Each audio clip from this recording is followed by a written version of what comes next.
If your purpose is to make money, like you're missing the mark. Money is a result of the purpose and achieving the goals that you have for the company. Our culture starts with our purpose. Anybody in my company, if I said, what's the purpose of the company? If they said to help other people, then they hit the mark. The mission of the company supports that purpose. Our mission is to grow the company so that we can expand our purpose of making other people's lives better. It's cool to look at their faces that are reading the values and they go, man, this is exactly what I said.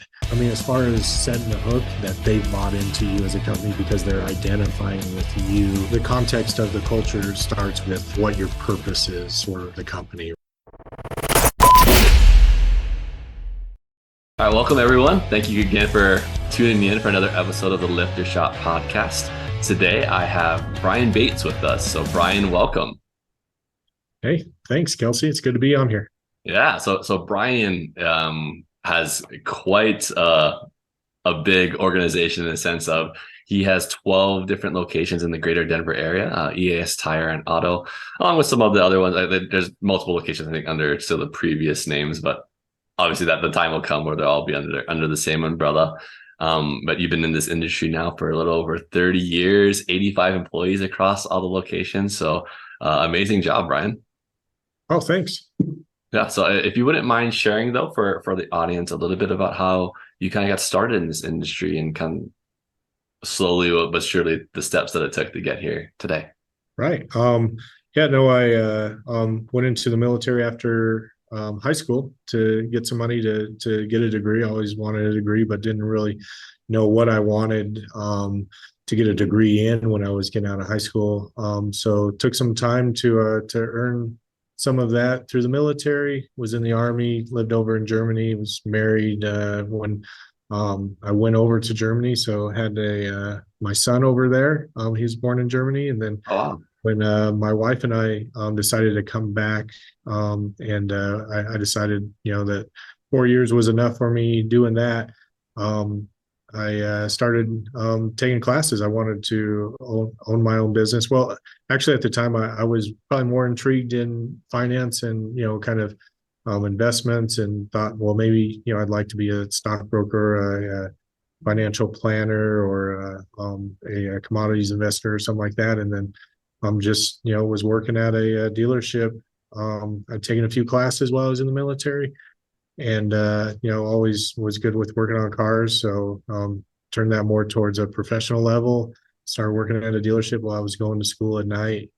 And then, just kind of fell in love with the automotive industry. I really liked, the people. I liked the challenge. I liked the fact that it wasn't day to day, the same thing over and over again. I'm a pretty non-routine person. I don't, necessarily, my day isn't full of, I do this, and do it over and over again. That drives me crazy. So that kind of really got me to where I wanted to own a shop, and really focused my degree towards business management, and thought that I would stay with the dealership for quite a while, but had the opportunity to buy a shop in my neighborhood a few years after I got my degree. So did that. And started, building that shop up. It was a 4-bay shop, still own it. And, over the course of about 5 or 6 years, I went we built it up to where it was pretty much at capacity, and had to make a decision. Was I fine with just, making good money doing that and selling it to somebody else somewhere, when I decided to retire or continue on? And really realized that a lot of people that I really liked working with, and that really did a good job, were people that were ambitious and looking for growth as well. So, I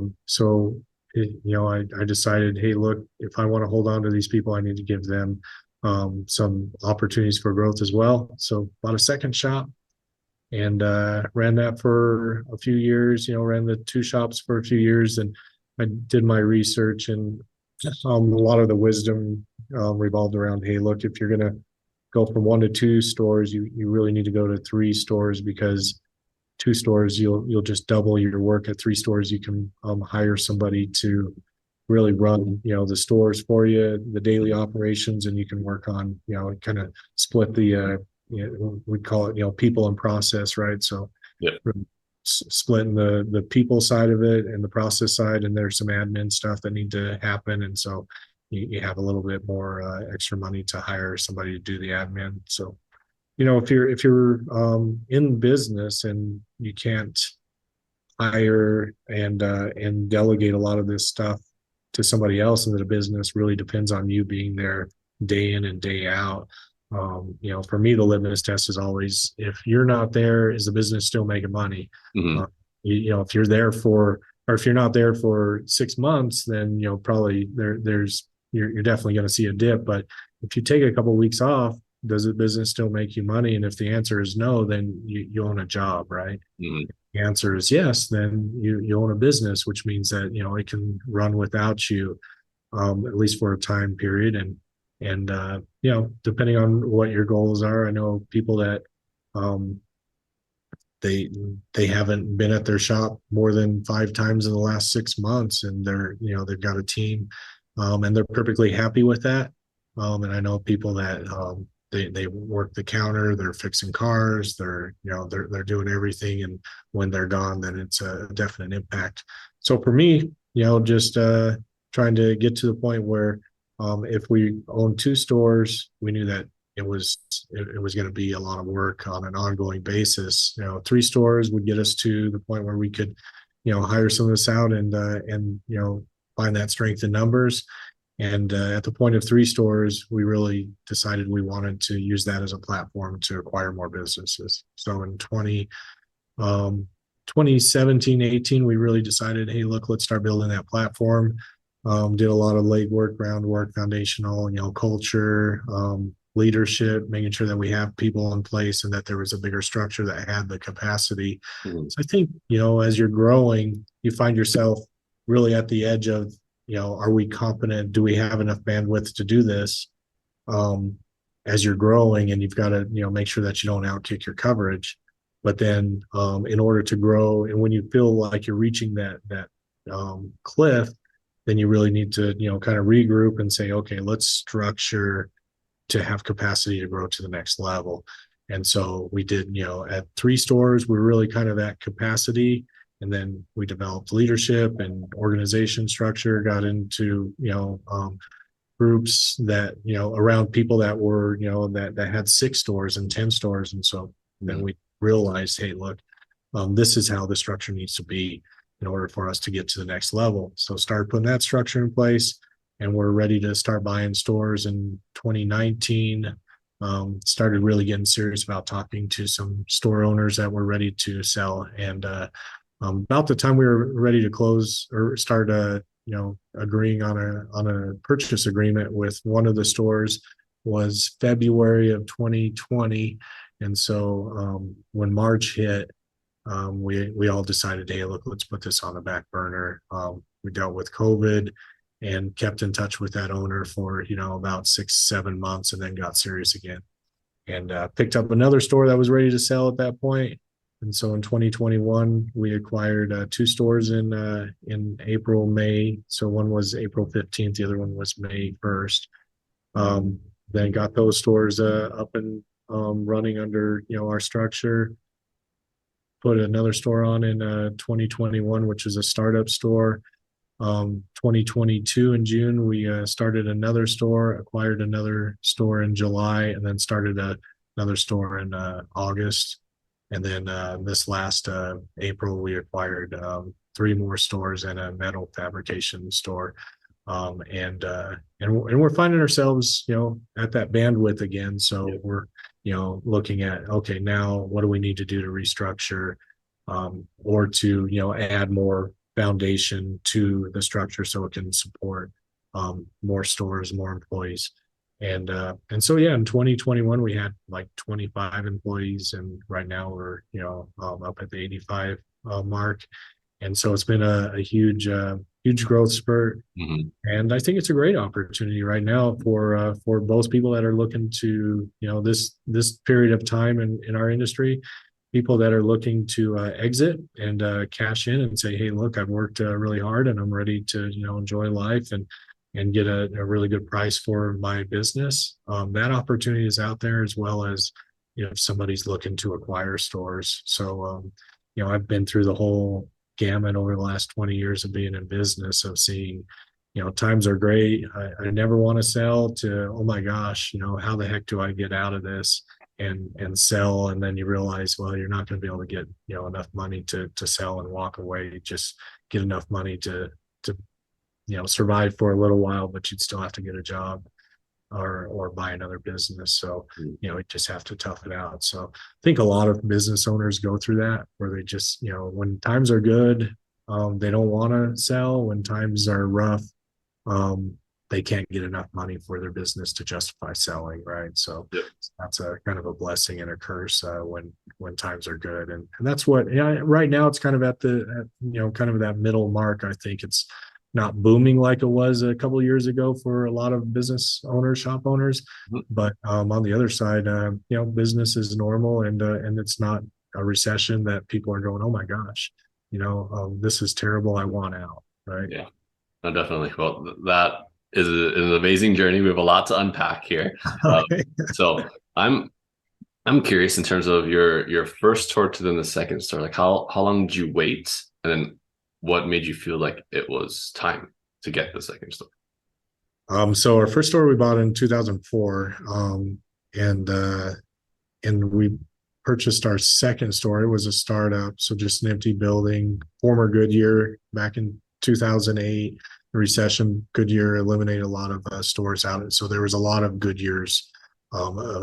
buildings available. Know a lot of friends across the country that picked up some good Goodyear locations. Mhm. But for me, it was more about, do I have somebody that if I walk away, do I have a team that if I walk away, not like walk away and don't visit them for 6 months, like walk away and then come visit, and keep in touch with them on a daily basis, but they're actually there making, the decisions and giving that customer experience, and Mhm. able to keep the team, have leadership there that can keep the team in place, and working together, solve, disagreements, or, anything like that, the stuff that normally an owner would be there doing if it was a single owner operator. Mhm. And once I felt like that was in place, then I was ready to get that second store. Now the second store was only a few miles away from the first store, so I definitely still had my finger, on the pulse, my hand on the seat of the bicycle. I didn't just take the training wheels off and let her rip. So that was more of a me thing than anything else, I think. Mhm. Just, having, you got everything on the line, so you don't want to just make a foolish, mistake or foolish decision and then look back and regret it, because you took your eye off the prize. But again, the wisdom that I ran into was that, don't take any of your key people from the first location and then try to start up that second location, because I think you start looking at, I think it's natural for owners to say, hey, I've got this manager, this service advisor. Maybe he's a service advisor, and there's a manager in place, and that service advisor is just fantastic. So I'm going to move him over to the new store, and I'm going to take, a really awesome technician, move him over there as well. And we're going to start this second store. But then, those holes exist in the first store, Mhm. and what it creates is holes at both places. Whereas if you've got a good, operation going at your first store, just let that thing continue to run and print money and support the building of that second store.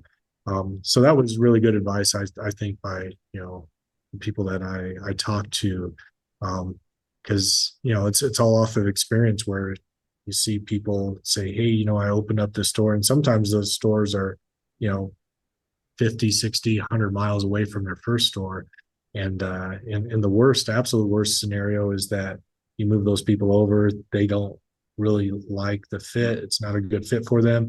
You lose those two people, then you have holes at your other store that are beginning to show, and now you're trying to, burn the candle at both ends. Mhm. So that's really, for me, the biggest litmus test was, hey, if I walk away from the store, how good is the team? And I felt really confident, and it worked out pretty good. There was definitely some, a dip, but we were able to identify some of that stuff and coach the manager through that, so that, he really, utilized it as a learning experience versus, just letting him fall on his face and beating him up over it.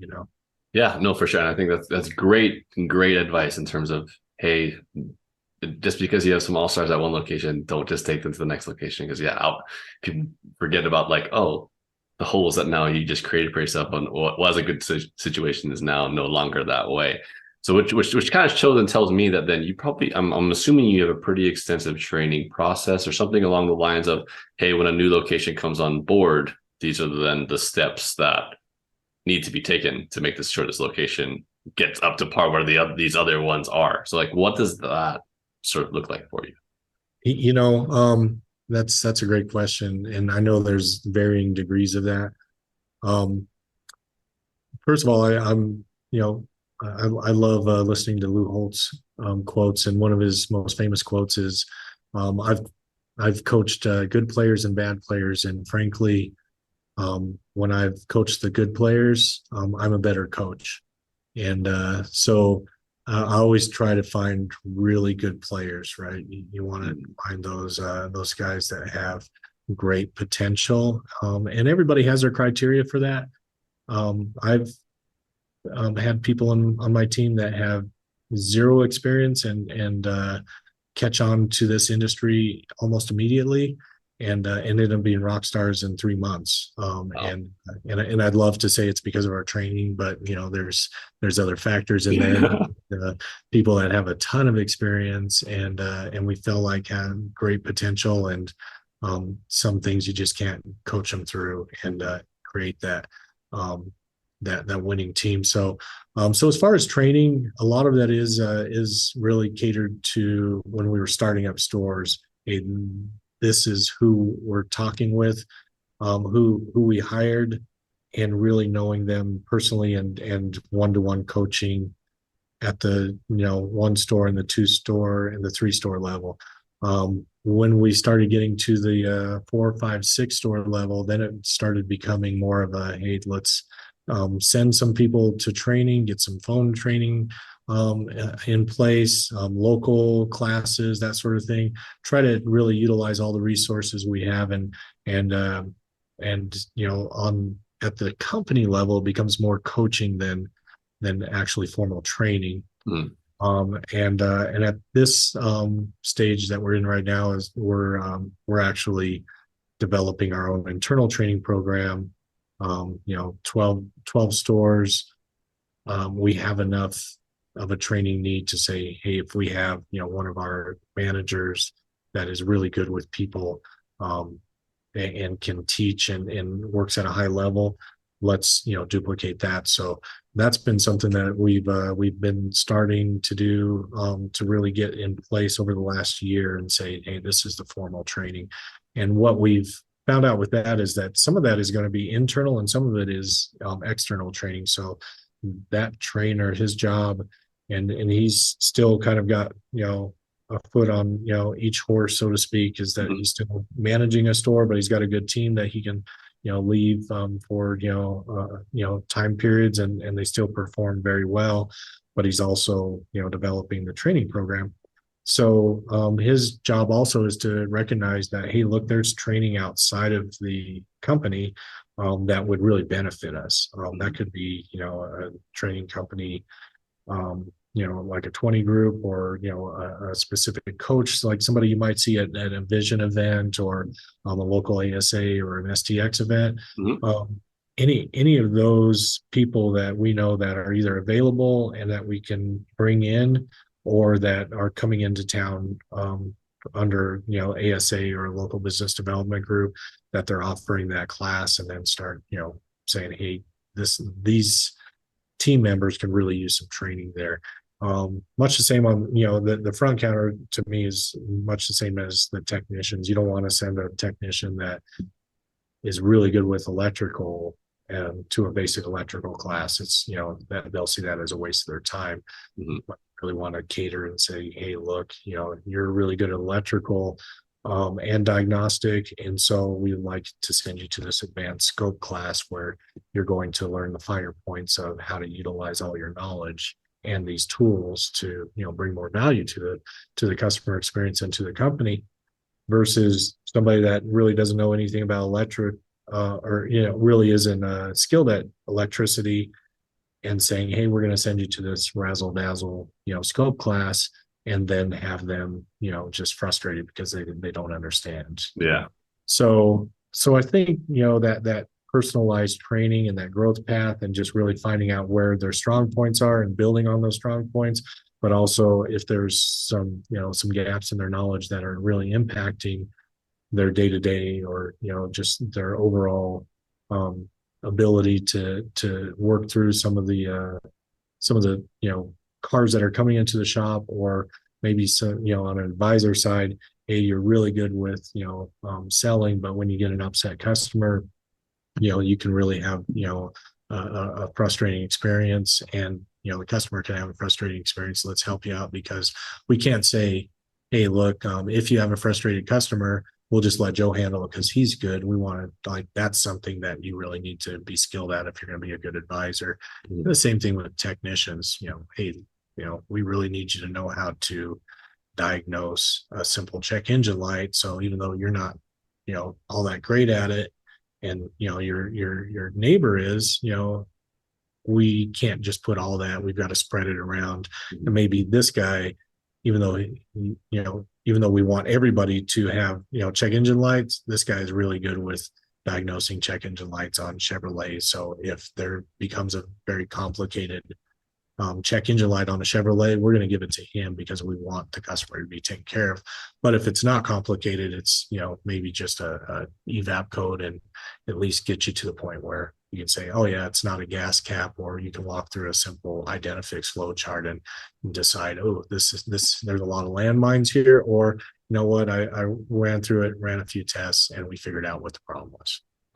Gotcha. So, I mean, I love that, how much training and the time that you guys are taking in, and you can see and understand that you're investing a fair amount of time and dollars into making sure that you guys are providing the highest quality of service. I'm curious then on the hierarchy chart and kind of how that looks like at each, like within each store. Is there just one manager? Then within each store, that manager reports to, say, a district manager, and so on and so. Like, what does that flow look like right now? So that's a great question. Our store level, we definitely believe in the inverse pyramid, that we have servant leaders. So if you look at that pyramid, the hierarchy really is inverse, in the sense that down at the bottom, like making a heart instead of a pyramid, but Yeah. so maybe more like this. Yeah. So at that bottom, that's where our leadership is, right? And that's where I position myself as kind of at the tip of the inverse pyramid. And my job is really to serve everybody else, and to help them, support them to be able to be successful in their position. Mhm. Their job is not to serve me, that's for sure. Their job is to serve the company, their fellow team members, and the customers. So generally, the questions become, hey, what's getting in your way that I can help you with? We've identified that this is an issue with achieving our goals. So what can I help you with? So that's the context of our leadership. So at each store level, you have technicians and advisors kind of at that top front line. If you're looking at that inverse pyramid, here is the customer interface, where your frontline guys are, right? The guys that are in the trenches, and then everything is there to support those guys. So the manager and we have a shop foreman at each of our location. They're there to support the front line. And then we have 6 stores each that are supported by an area manager. So we have 2 area managers, and then we have 1 general manager and myself. And so the general manager is generally working on people. We really don't need him working on systems, processes, technical stuff, because you'll just get bogged down on that. But the people, that's where, we're in the people business. This, we happen to work on cars and fix cars, but really in the end, we're helping people, achieve what they're looking for in whatever their life goals are, what they're trying to achieve in life, and really understanding how does that car fit into that. Yeah. And so when you're talking about team members, then okay, why are you working here, and what are your goals, and how does working on cars fit into that? Is it, is money very important? Is a career very important? Is, stability in a company and peace of mind, a great work environment, is that really important? And just making sure that that we're giving them that support. So somebody that maybe is really stressed out at work, and they're not super focused on money, then we might be looking at, hey, look, how do we make your life less stressful at work, and maybe more focused on what do you enjoy doing, and really keeping that person in that lane, versus the person that's saying, hey, look, I'm going through a divorce, I've got maintenance that I've got to pay my spouse, and right now making ends meet is extremely important, and I'm willing to work 20 hours a day to make that happen, or I've got a kid in college or something like that. We're not really big on, hey, why are you working here? It's because of the money. We generally, we try to shy away from people that it's all about the money, but there are, ebbs and flows in life where, you're just behind the eight ball, and you're trying to, make ground up, and it becomes very important. And you just decide, hey, I'm going to sacrifice some of the balance in my life towards, working so that I can fulfill things. So that's really the people side that our general manager works on. And then, the area managers are more coaches that are working on that technical kind of blocking and tackling, deciding, hey, if we have a problem and we can't overcome, this problem, or if we have a problem, making sure that people understand the expectations, are trained on, the task, and are, willing to do the task.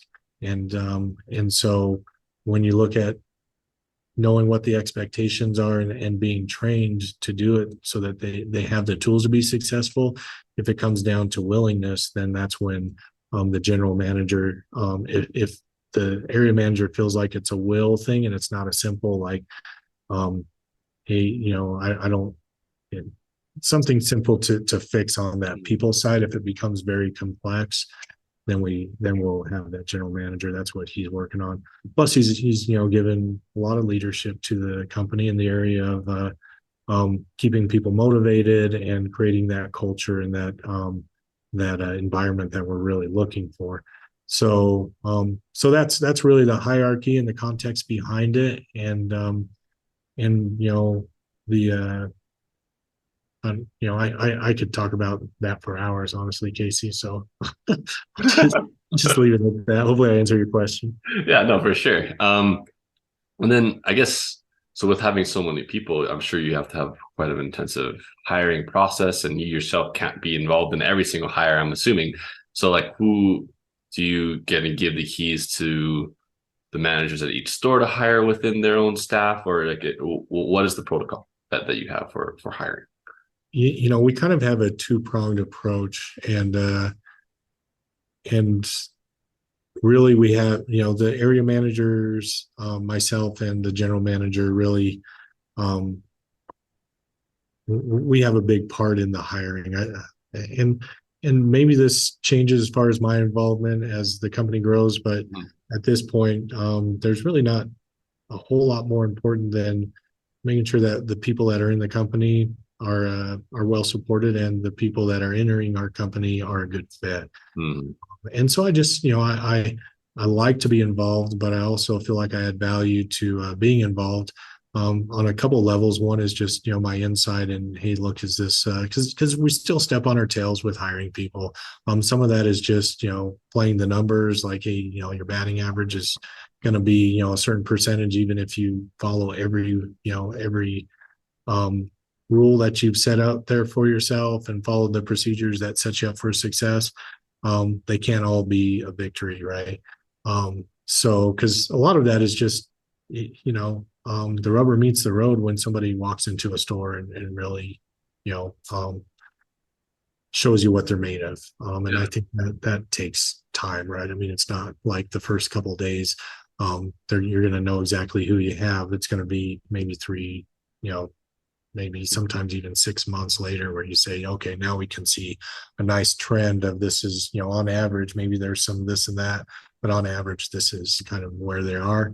And then we start looking at really developing that person and how to, get them trained either technically or, qualitative training of, sending them to leadership classes or, um, you know, even, team building classes, things like that, that really move more towards the culture side.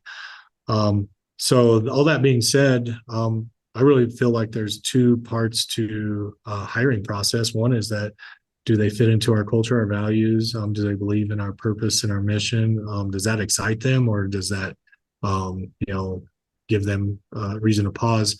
And then the other side is how well are they at doing the actual task, right? The Mhm. technical side.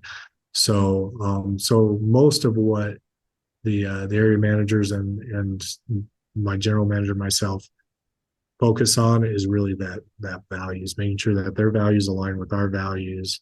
That I kind of joke around and I say we're making sure that we're not hiring any serial killers. And once we've made that decision, then we'll send them to a store to talk to the store manager, and then the Mhm. manager can really get a feel for the person, and then make sure that they have the ability to do the technical requirements, whether it's a technician or whether it's a service advisor.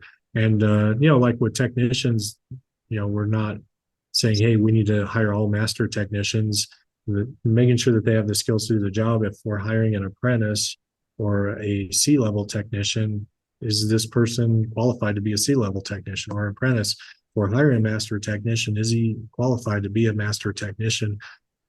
So that that involves a process in and of itself. On the advisor side, mainly selling, overcoming objections, understanding our process, being coachable, and having the ability to do what we need them to do, to fit into what our sales process. We really have a pretty solid process. So there's non-negotiables like, hey, we're going to walk a customer through an inspection.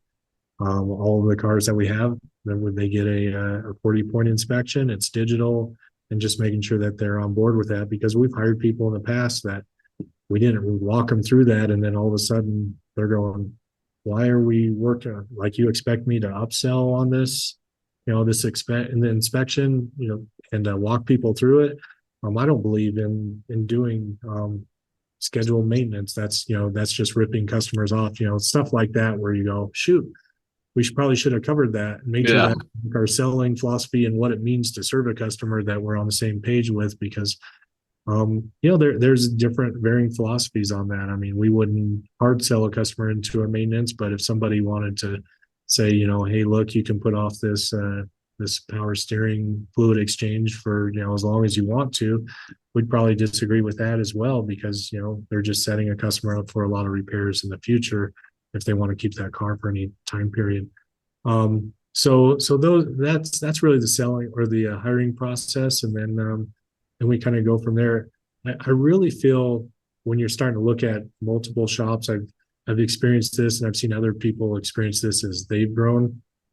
When you're a single store owner, people join your team because of you in a lot of cases, right? And you're going to be working with them daily. You're Mhm. going to they buy into not only what you're doing, but you as a person. So when you're when you're operating multiple locations, they need to really identify and latch on to the manager at that store, at that Mhm. location, because the risk and inevitably the reality is that if they, fall in love with the owner and they're just like, oh man, I just, I really feel like, we connected and yada yada, and I want to work with you, you know, and they may not realize it, but a lot of that buy-in is like, oh yeah, we're going to be doing this together. Then they don't see you for a week or two, and they really don't identify with the manager. They haven't been bought into the management. Then they quit, right? Mhm. And so then you're hiring on a regular basis, and when you only own one store, you're seeing, you are there every day. They see you, and when you hire them, you're selling them on the direction of the company, the opportunity that they have with you as a company, as opposed to their other opportunities out there. And at some point, you have to make that shift. And for me, it was really at 3 stores, but I probably should have started at 2 stores. It just became a bandwidth issue for me, and it became obvious at Mhm. 3 stores that I really needed the managers to make them that offer, the manager to hire that person. And the other side of that too is that the manager then has they've given that manager the permission to hold them accountable, right? Like the agreement is between them and the manager, versus me and the manager, or me and the team leader. And then all of a sudden the manager is just like blocking their access to me as an owner. And that can create a lot of frustration on both ends, where you say, hey, you need to go through your manager first before you come to me, because that's why I hired him to manage. And then they don't like that, or they don't Yeah. accept it. And the manager can be, frustrated because they don't feel like they have control, or they don't have the permission to hold that person accountable, because we've made, the agreement between us. And it's more of a psychological agreement, right?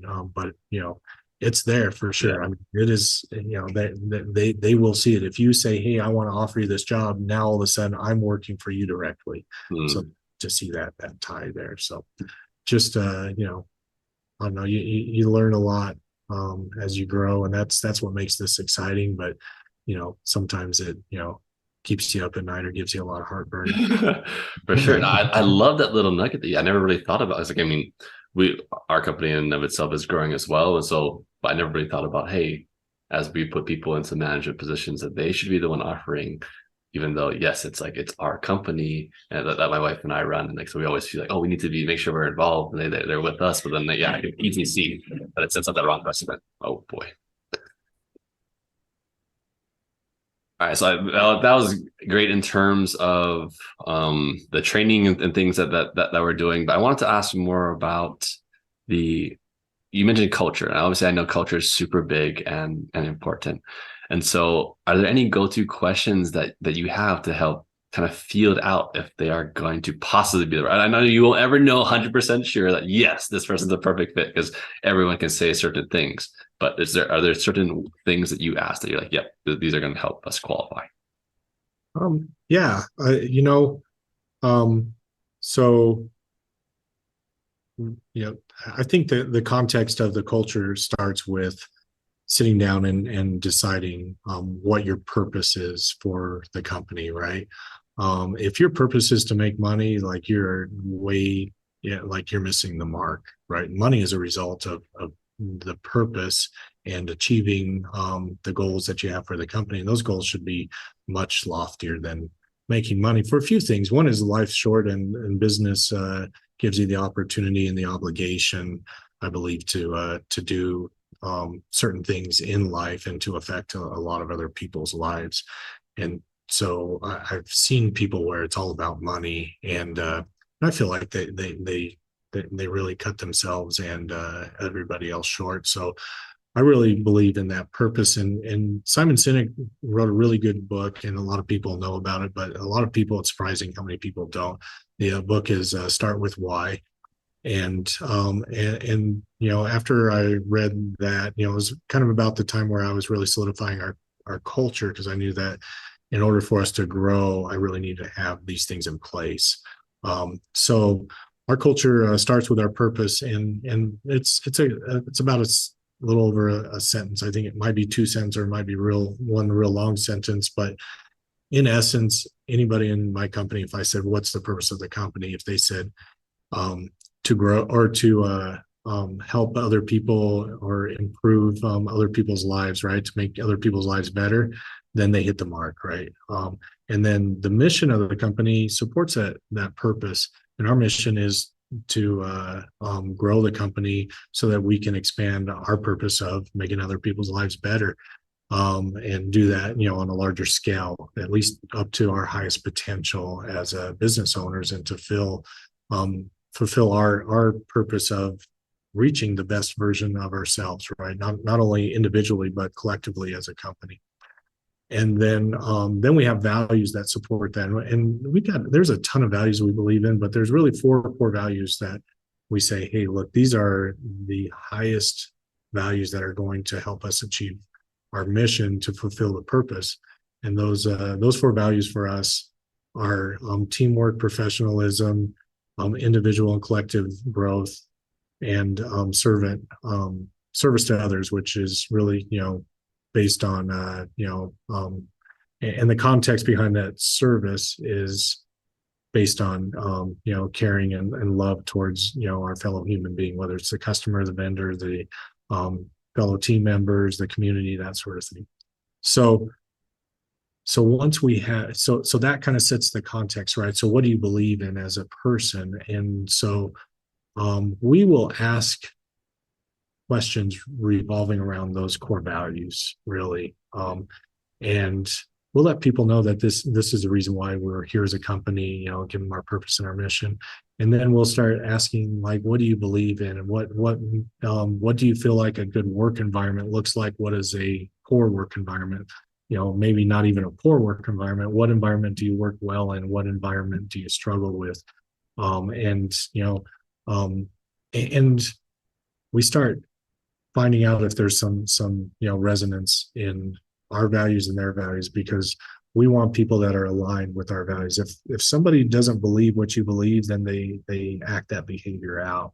They walk their beliefs out. They can say the words a lot, but if their belief isn't there, then that will always come to the surface and be the reality of how they behave. So if somebody says, I know that stealing is wrong, but they don't believe it. They believe, well, it is wrong, but I really feel like I deserve this, and I've been shorthanded, and so there's reasons why they justify that. Then that ends up coming out in behaviors. If they say that teamwork is really good, but I'm not here to make friends, those things are at odds with each other, right? And so somebody says, if we say, hey, why do you enjoy the automotive industry? What do you enjoy the most about it? If they say, I just love helping other people with their automotive needs, and it makes me feel good when somebody comes to me with a problem, and I fix that based on my talent, and they really appreciate that. And then all of a sudden you're going, okay, this is somebody that believes in serving others, right? I love working together with other people for a common goal. And then all of a sudden you're going, okay, this guy really, or gal really believes in teamwork. If we talk about what kind of how do you stay relevant in the industry, if they say, boy, I really love going to training events, I love being around other people, I love reading, watching YouTube videos, and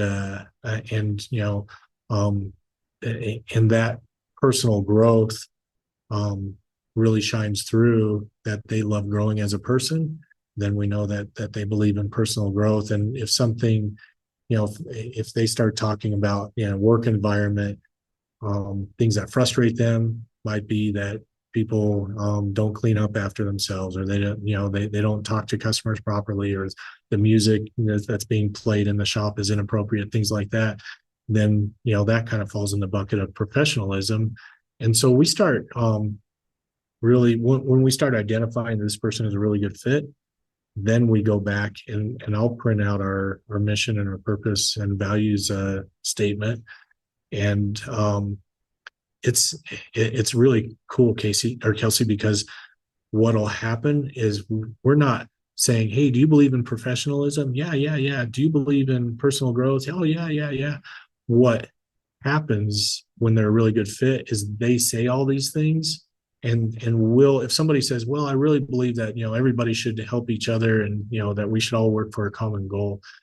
And then you say, okay, so you believe in teamwork. If I'm hearing you right, you believe, that teamwork is very important to you.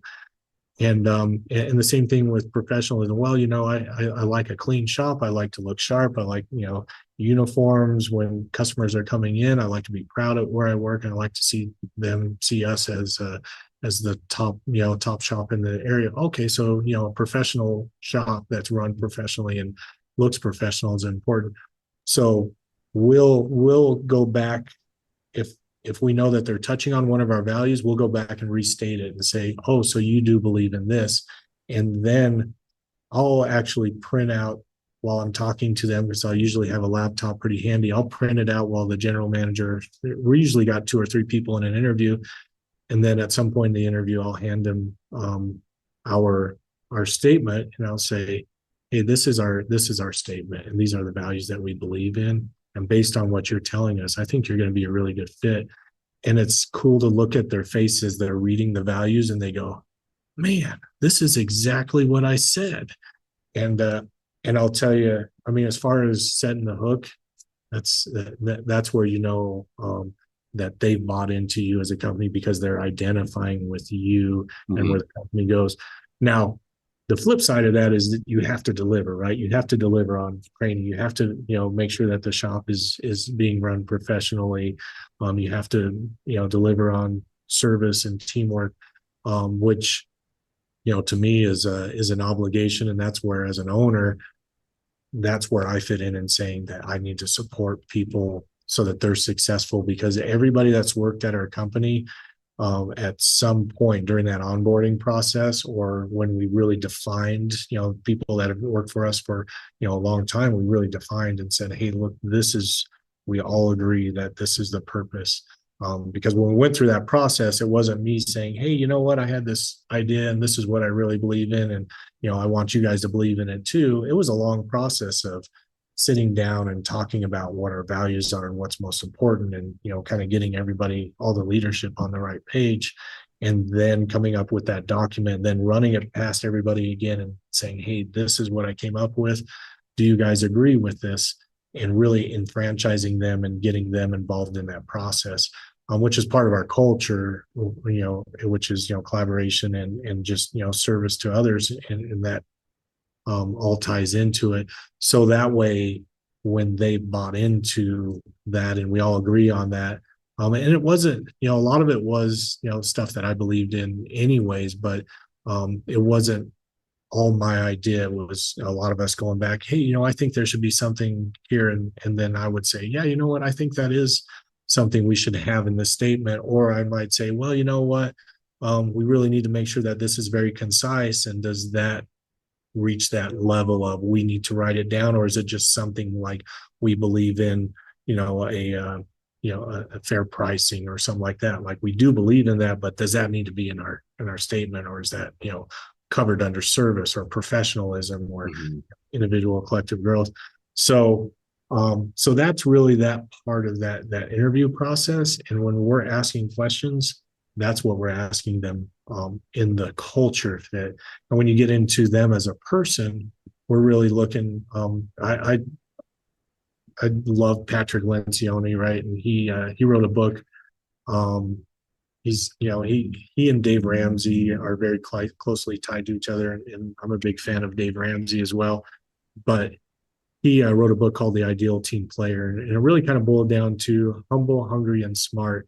And smart meaning that they have emotional intelligence. So we kind of really zero in on those 3 things. We interviewed a gal today, and she was saying that she really is working as a person, understanding what her limitations are, and that how to um, how to approach all sorts of situations in a positive way and learn from her mistakes. And so, right off the bat, I was like, okay, she's got humility, right? Versus somebody that says, well, I don't make a whole lot of mistakes, and I mean, you should hire me as a result. Um, so that hungry part is the driven. We want people that are driven, that are ambitious. Mhm. They sometimes can be the biggest pain in the rear that you have, but they're driven, right? I'd rather have that person that is holding me accountable. We need more cars. We need, another technician. We need this, and this because they're trying to reach a goal, than have somebody accepting mediocrity.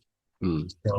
So we have the driven, and really, um, that drive is the toughest of the three values or attributes of that, kind of that philosophy to change. You can probably teach, humility to a point. You can teach emotional intelligence to a point. The drive is really tough to teach somebody, to coach them and get them, if they're not driven and ambitious, to teach that. And so the more important that is to have that in a position, then the more important it is to us. We feel like everybody should have drive and purpose and goals, but do I want to take over the world, or do I just want to, live a good life, sort of thing, and I don't need to, I'm not really geared to be a manager, but I really like, doing my job well and to perform at a high level. So those are the things that we focus on in that, in the interview process when we're looking at the people individually. Do you have these three traits? So between the values and the humble, hungry, smart, we usually will answer most questions about whether somebody is a good fit for us. When we step on our tails, it's generally because we haven't done a good job there, and we let somebody into the company because, and generally it's because we're just out of bandwidth, right? I mean, Yeah. we're going, hey, we need somebody, and so you start lying to yourself that this person is going to be a good fit, even though you haven't gone through all the steps, and or we're not doing something technical. We almost hired somebody. Um, it's been quite a while, but all of a sudden somebody else knew. Well, let me back up. We did hire somebody several years ago, and brought them into the company, and we were only 3 stores at the time. And then one of the other managers had met this person and said, "Hey, do you know that that person has worked here, here, and here? And I know those people, and they didn't have a good experience." And then we started, asking that person about that because we found out that he lied on his resume. Mm. And I felt like, yeah, we probably could have caught that if we did a better job at checking references, and looking at dates and making sure that the dates match the resume, that sort of thing. And I did go back because that person had applied a year before, and I went back in the resume and changed, and I thought, oh man, I missed that, right? So that's a technical component where, people that they call them con artists, right? They're con artists, which are the worst people to hire, and those are the scariest people. Those are the serial killers that sometimes you let in. Fortunately, we haven't had a bad experience, but I've known people that have had like $100,000 bad experiences with somebody that's come in and stole or created, embezzled from them or something. Mm. But yeah, those are the scary people, and we have safeguards in place, and if we skip those safeguards, that's where we find out. It's like, now the worst part about that, Kelsey, is that you've hired somebody, your team is relying on you to put somebody next to them that's a solid team player, Mm. is going to help them be successful.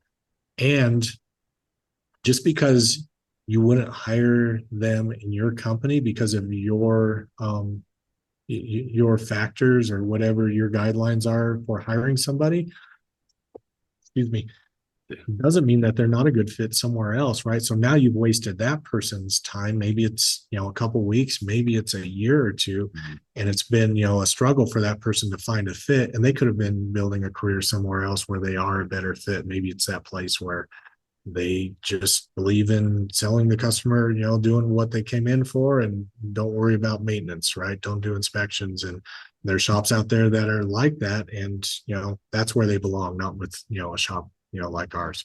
So again, I feel like it's a pretty big obligation to make sure that you're doing the process right, not only for the sake of the company and the success of the company, but also, just to make sure that you're taking care of other people that you cross paths with in life. Yeah, no, I love that. And I think drive is so hard to be able to feel it out. Like, I mean, it's just one of the, like, you can get a feel for them, but like everyone, maybe someone's a really good interviewer, or maybe they're the opposite. And so you don't really know until they're in it live, but also they're not the owner as well. So like for them to have the same level of drive as the owner, like if that's a shop owner's expectation, I think that's a mistake because then you'll always be looking for someone, feeling like you need to look for someone better. Whereas this person that has plenty of drive, maybe not the same level as you because it's not their business. And so that's where you have to be okay with something just a little less than what you are. But then if they even brought up one time like, hey, we need more cars, or hey, we need another tech there so that we can get more of these cars out, like that's super positive input to me that they care about how things are performing. Then you ride with that person and make sure that you're developing them and training them because that's a level of care that maybe the average person that's coming in is probably not even bringing up. They're like, oh, they're giving me my paycheck, so I'm fine with whatever the day is. So Yeah, no, I agree, and I always feel like if they have as much drive as an owner, um, they're probably own their own business at some point, right? Or yeah, or they're going to, and yeah, it's not bad. I've helped plenty of people from our company or that I've run into through the process of this is how you get started in business, or at least fleshed it out with them and said, hey, are you willing to pay the price, and is it worth it? And, are you going to be happy doing this? And some people are, yeah, this is what I want to do, and so I'm happy to help them out. And then other people, they start realizing, and you run into people that were an owner, they had that ambition, but then they realized that the price was too big to pay. mm-hmm. And I wanted to go back on a thought that I had with growing and that hierarchy, right? Mm-hmm. The what I've learned also is that at some point you coach down to a certain level, but then you stop coaching after a certain level, meaning that um no people in your organization, when your organization grows to a certain level, they thrive on accolades and praise, and a simple criticism or correction destroy them, and sour them as a team member. And so there's two things that are kind of happening. One is that you're robbing their direct supervisor or who they report to of the opportunity to coach and learn from coaching that person and correcting them. The other thing is that that you have the admiration and respect at a certain level, and if somebody feels like, oh, I disappointed the owner, they feel like it's not recoverable, like that's the way that that person will see me Mm-hmm. or for the entire time, and I've ruined my reputation, or I've ruined my image with this person. So something as simple as going in and saying, hey, you're this is even if you're friendly, right? And you go in and say, oh man, you're doing great, I'm glad, tell me about the wife and kids and yada yada, if it's a technician. And then saying, hey, look, it's good to talk to you. Hey, the place is looking a little in shambles here. Why don't you make sure that you get everything cleaned up? That could destroy somebody. And Mm-hmm. it I don't know, at first, I mean, now I'm kind of used to it, but at first it was just odd to me that if I said anything um just contrary at a level really below the manager level, and sometimes at the manager level, to anybody at the stores. When I say below, what I mean is inverse pyramid Yep. above, right? Yep. Then then it was more destructive than productive. And Mm-hmm. so I learned that um I mean, the place could, this person's, bay could be an absolute disaster, right? And all sorts of bad things going on, maybe calendars that are inappropriate. I mean, all sorts of stuff. You just, shake hands and just tell them thank you and smile. And you go back to the office or to the manager and say, hey, like there's some stuff going on there that you need to address, and that's between you two. And so again, two things, it allows you to help that team member keep their dignity, and not be embarrassed or feel like they disappointed me. But it also allows that manager to come back and say, hey, this is the expectation, and we need to get up to that expectation. From a gearhead standpoint, I love the analogy that I heard, which is, as an owner, you have a big gear, and when you only have one company, that next gear to you is kind of a little bit smaller.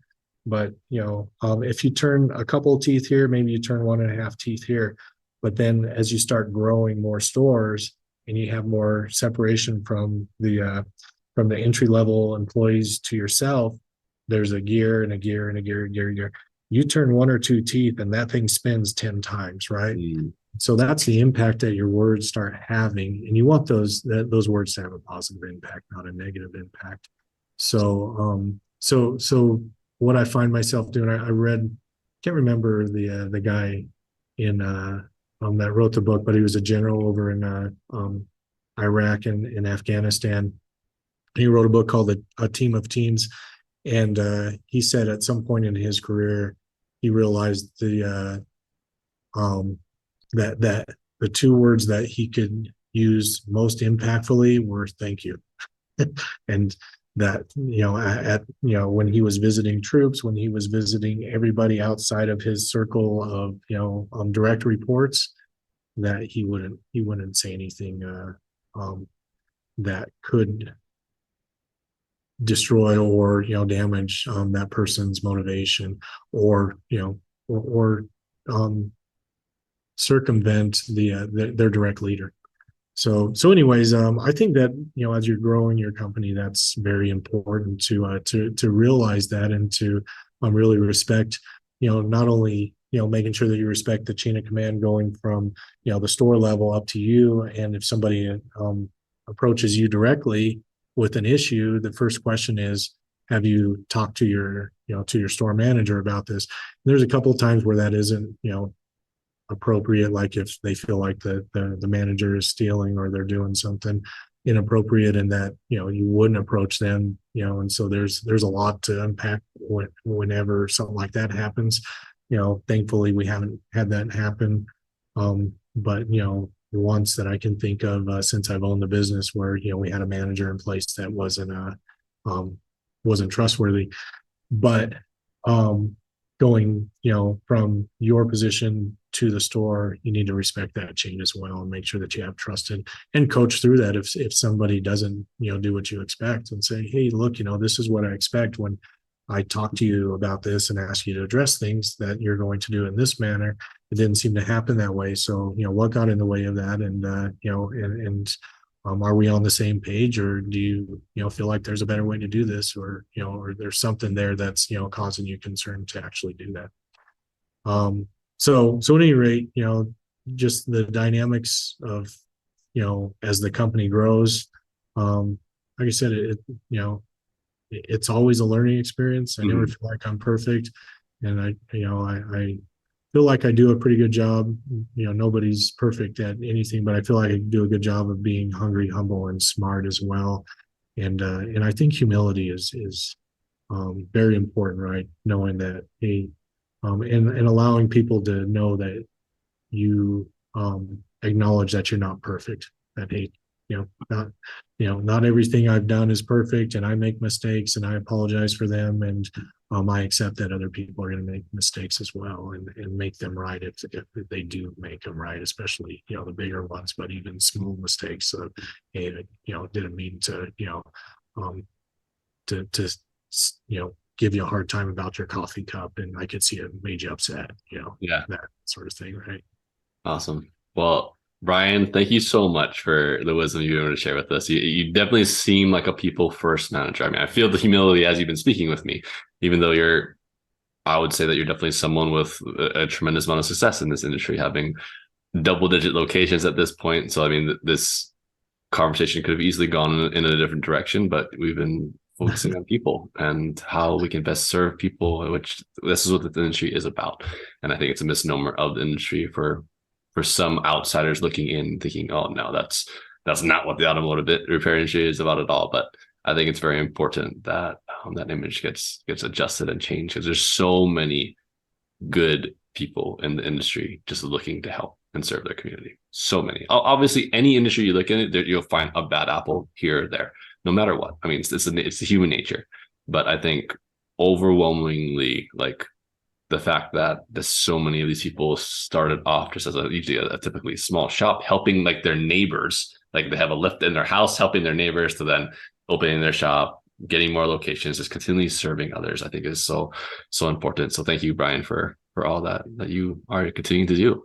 Yeah, no, well said. And I think the biggest success factor in growing your company at any level beyond your, a one-man shop is definitely focusing on people and making sure that you have a something that's compelling for people to join in on, more than just making money. And the people that I've run into that are wildly successful at that are great leaders. They hire the right people, they retain the right people, they give them opportunity to grow and share in the success of the company. And the ones that struggle are the ones that either don't hire the right people, or when they do hire the right person, that they don't have anything compelling to keep that person on board. And I would say the biggest factor of keeping the right people on board is showing them that there's growth opportunity, and that you like and thrive on helping other people grow. Because as human beings, that's the biggest one of the biggest traits that we have, that whether you acknowledge it or not, the people you want on your team are the ones that want to grow. And if you can't give them a path to growth, then you're going to have a hard time attracting and retaining those people. Yeah, definitely. All right, Brian, well, for those of you that like for those people that are listening and maybe want to reach out to you personally and see if you have any advice for them, what would be the best way to contact and reach out to you? I just have them call you first, Kelsey. No, Perfect. Because they probably need some marketing help anyways. No, they can reach out to my email address is brian.bates@eagle-auto.com. And that's generally the first. I would say that if for some reason I don't respond, send a few emails, because there's waves of emails that come through, as you might imagine. Of some days I'm getting 100 emails, some days I'm getting 2 or 3. So I try to respond to all of them, but in full transparency, a few of them slip through the cracks. It's only natural, especially at the level that you're currently at. Well, thank you again, Brian, so much. And for those, I'm Kelsey, Lift Auto Repair Marketing. Thank you for being on the Lift Your Shop podcast. See you guys again soon. Bye.